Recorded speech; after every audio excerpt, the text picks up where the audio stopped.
So when I was a young priest, I remember this would have been probably like in my first, I don't know, 5 or 6 years of being a priest, maybe even a little later than that. There was this older priest that I got to know pretty well. He was kind of became sort of a mentor to me. He was a great guy. He was retired, been a pastor, parish priest for most of his priesthood. And he was just one of these great kind of like wisdom people. He had always had something good to offer, and we'd get lunch a couple of times a year. And he was a great listener. And I remember one particular lunch we were out, and this one was a little different, or he was a little different. I was telling him about all the stuff that I was doing, good stuff in my assignment. I think at this point I was probably at St. Anthony's High School, so I'm telling him about that, just loving working with the kids and retreats, and I was also telling him about my parish work, different projects, and a whole litany of all the stuff that I was doing. And I was kind of like, I was saving the world, all great stuff. And I remember looking at him as I was talking to him, and I was getting like a kind of not the typical response that I used to get from him. He kind of seemed not himself. He was listening, I could tell that, but I could also tell that, something was up. Usually he'd be very affirming and encouraging, very much in my corner. But this time he was just kind of quiet, out of character quiet. Well, eventually I guess I probably shut up, talking about myself, and I was just kind of wondering, like, what his problem is, or he must be having a bad day, or he's distracted. And then there was like a little bit of silence, a little bit of like that little awkward pause, and then he spoke up, and I remember what he said. This is a long time ago. He goes, busy isn't a virtue. Being busy isn't a virtue. And I was like thinking, like, what? Like, well, I don't even know what that means. Like, what's he talking about? I was confused and I was kind of annoyed. I knew he was just directing it at me. He said it a second time. Busy isn't a virtue. And then he started to ask me a couple of questions, one after the other. He said to me, "When's your day off?" He said, what do you do on your day off? Oh, and then he said, "Are you taking your day off?" I think he asked me, when's the last time you saw your parents? How's your prayer life? Have you made plans for vacation? And that was a long time ago. I don't remember actually my responses, but I'm pretty sure I probably said something like, I haven't been that good with the day off, and definitely could be praying more, and I haven't seen my parents in a while, haven't made vacation plans. But I defended all that. I remember being kind of defensive, like, but I'm kind of saving the world. I mean, I didn't actually say that, but I'm doing good things. I was busy with all the good stuff. And I was. But that didn't seem to be mattering to him. And then he said to me this. So he gave us these commandments. There's only 10 of them. One of the 10 commands that we rest and that we slow down once a week, at least once a week. Once a week, we got to pump the brakes. And it's not a suggestion or a recommendation. It's a command. It's an order from God. He was thoroughly unimpressed, this great old priest, with my list of all the good that I was doing. And it was good. And he wouldn't have denied the goodness of it. It was all gospel work. It was all good priestly work. He wasn't making little of that. But he was telling me it was too much. Too much at the expense of other important things. Too much at the expense of other important things. I didn't get it, or I didn't really want to get it, I suspect. And I knew I was busy, and I probably would have even admitted too busy. But it was good busy. And he wasn't buying it. That was not impressing him. I kept adding example upon example. Yeah, well, I just did this, and we got this great thing going on in the school now, and we never had it. He just wasn't caring. I was making it worse. Listen to this. I'm curious to see what you think of this. There's only one addiction for which we are praised: overworking. With every other addiction, we recognize the need for intervention. We're ready to ship the family member or friend to some program, some clinic of recovery. But if your addiction is work, well, that one we just accept.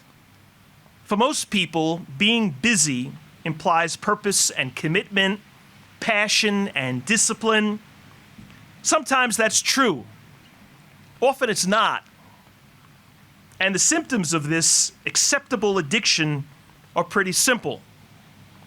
Our days are too short, we have too much to do, and there's never enough time. I mean, think about it. Don't we see, or lots of us, or I'll speak for myself, don't we see being busy as almost kind of a badge of honor? We're kind of proud when we talk about how busy we are.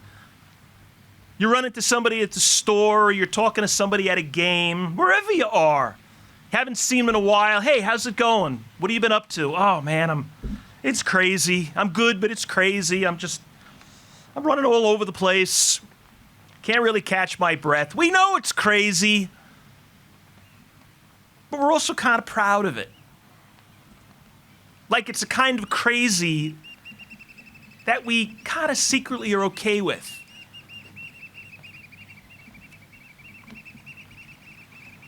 You know, I think our culture, in a kind of an unspoken way, says that that's good. It's good and it's necessary to be crazy busy. Well, our faith says no, it's not. Our church says no. And more importantly, Jesus says, no, not really. Busy isn't that good. Sometimes it is. Sometimes we gotta be. Sometimes it's gotta be 24/7, of course. But when that becomes the norm, something's messed up. And I think sort of collectively, on a societal level, we've become kind of messed up. Because everybody's running around like crazy. We never really stop. We never really do pump the brakes. And it's not good. You know, spiritual writers have been talking about this forever. Ancient ones, current ones. There's a great one. His name is Henry Nouwen. He only died about 15 years ago, maybe. Great writer about spirituality. Listen to what he says. It's pretty simple. We hurry too much. One of the most obvious characteristics of our daily lives is that we're busy. We experience our days as filled with things to do, people to meet, projects to finish, calls to return, appointments to keep. Our lives often seem like overpacked suitcases busting at the seams. There's always something else we should have remembered, done, or said. We are always hurrying. I think that's kind of true, don't you? I mean, that image of a suitcase that's kind of busting at the seams. I know a lot of people whose life feels like that. Mine does a lot. But so what? What's wrong with hurrying? What's the big deal? Why are all these spiritual guys saying, not good? Why was that old priest saying to me, I'm not impressed with your list? When's the last time you called your parents? When's the last time you said a good prayer? When's the last time you just hung out and stopped working for a little bit? So what's the big deal? Well, I mean, I guess it depends who you talk to. Talk to a cardiologist. Talk to a psychologist. Talk to a nutritionist.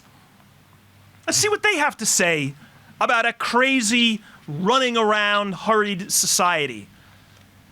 We're making them rich. People of faith say it is spiritually unhealthy. And I'm not a psychologist or a nutritionist or a cardiologist, but I am the church guy. And the church says, not good, not healthy. Stop being impressed by your litany. It's exactly what this old priest was telling me 28 years ago. You know, being busy, I think, can actually be greedy. And greed is a sin. Remember the 7 deadly sins? Pride, that's the first and the worst. Envy, wrath, sloth.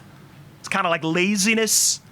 Gluttony, lust, and greed. You could pretty much put all the sins, they fit into one of those 7. And this gospel tonight, big time, is talking about greed. Well, what's greed?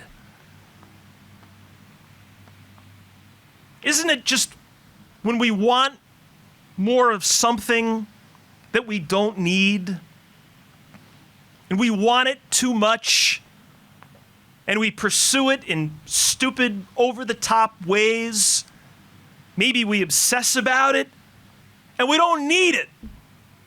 Jesus warns us. He said tonight, take care to guard against all greed. Well, it's this guy in the gospel. He's got more than he'll ever need.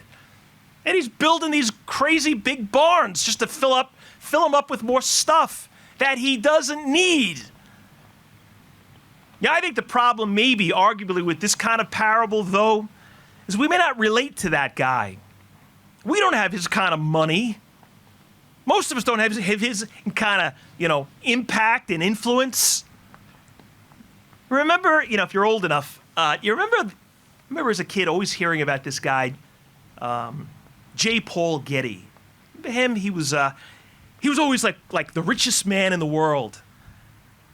He died in the 70s. He founded Getty Oil. He was insanely rich. He was a billionaire in the 1960s, which I guess was kind of unheard of. Outrageous wealth. He was also a creep. He was a terrible, terrible guy. He was an awful womanizer. Mistresses like you couldn't even imagine. He was married 5 times. He was gross and notoriously cheap. Like laughably, shockingly cheap. They made a movie about him a couple of years ago. All the Money in the World. Mark Wahlberg. And it's about one little chapter in this guy's life. Toward the end of his life, he was an old man. One of his grandkids gets kidnapped in Rome. And they intentionally go after this kid because his grandfather's a billionaire. So they're asking for this ransom. And he wouldn't pay it. It's like, no, I'm not going to pay it. If I pay this one, you're going to kidnap all my grandkids. So they cut off part of his ear and mailed it to them. And he was just so cheap. He was like, no, well, I'm not doing it. And they said to him, well, all right, well, we're gonna keep mailing you parts of your grandkid till there's nothing left. Well, eventually, they convinced him to pay part of the ransom. He was pathetic. He was consumed with wealth. One of his kids, this was back in the 1950s, one of his kids had cancer. And he complained to his wife, the mother, one of his wives, the mother of this little kid with cancer, that the medical bills, she was spending too much money on his medical bills. He was like the richest guy on the planet. and didn't want to pay for his kids' health care. He was terrible. Well, he's the guy in this gospel. And none of us is him. And maybe that's why he might be a little hard to relate to, this gospel. None of us is that rich. None of us is that terrible. But that doesn't mean we get a pass on this gospel and this parable. Because you don't have to be J. Paul Getty to be greedy. What did we say greed was? Was wanting too much of something you don't need. I think it's what that priest was trying to tell me. Yeah, but I'm saving the world. I'm doing all this really great stuff, Father. It's all good stuff. Even the good stuff can go too far. We can get greedy pursuing the good stuff.